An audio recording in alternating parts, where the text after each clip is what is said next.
ஏன் இந்த உதவாநிதி போய் நிக்க மாட்டாரா அங்க? ஒரு கல்லூரி மாணவன் தானே! உயர்கல்வி அமைச்சர். அதுவும் என்ன?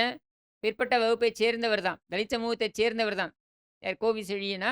ஆமா அவரு கோவிச்செழியன். அவரு அவரு போய் நிக்கலாமே! ஏன் போகல? ஏன் போகல?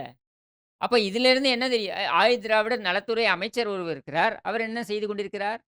சார் ஒரு பெரிய தப்பு பண்ணிட்டு, தப்பே நடக்காத மாரி ஒரு விஷயத்த பிம்பத்த ஏன் கட்டமைச்சுக்கிட்டே இருக்காங்க இவங்க?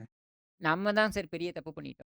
இவங்கள ஓட்டு போட்டு இவர்களை வாக்களித்து, இவர்களை கொண்டு வந்து ஆட்சியில் அமர்த்தியது தான் நாம செய்த மிகப்பெரிய தப்பு. அதனால தான் நான் சொல்லுவேன், மூட நம்பிக்கைகளை பற்றி பேசுவார்கள் இவர்கள். பகுத்தறிவு என்று நான் சொல்றேன், தமிழகத்தின் மிகப்பெரிய மூட நம்பிக்கையே கடந்த 50 ஆண்டுகளாக இருக்கக்கூடிய ஒரு மூட நம்பிக்கை என்னன்னா, திராவிட முன்னேற்றக் கழகம் மக்களுக்கு நன்மை செய்யும் அப்படின்றது தான் மிகப்பெரிய மூட நம்பிக்கை. இந்த சோ மூட மூட நம்பிக்கையே நம்பிக்கையினால் அவங்க தான். அத அ அத அதன் அடிப்படையில கொண்டு போய் மக்களுடைய மூட நம்பிக்கை தான் அது. இவர்கள் நமக்கு நன்மை இவங்க எப்படிங்க எந்த காலத்தில செய்வாங்க? ஒவ்வொரு முறையும் இவங்க செய்ய மாட்டாங்கன்னு தானங்க தூக்கி எறியுறீங்க. இத 3 முறை எதிர்க்கட்சி வரிசையில் கூட இல்லாதபடி பண்ணீங்கல்ல. ஏன் பண்ணீங்க? ஏன்னா இவர்களுடைய லட்சணம் என்னன்றது நமக்கு தெரியும். தெரிந்தும் மக்கள் ஏதோ ஒரு இடத்துல இவர்களுக்கு வாய்ப்பு கொடுப்போம் என்று கொடுக்கிறார்கள். மக்கள் உண்மையில் நல்லவர்கள்.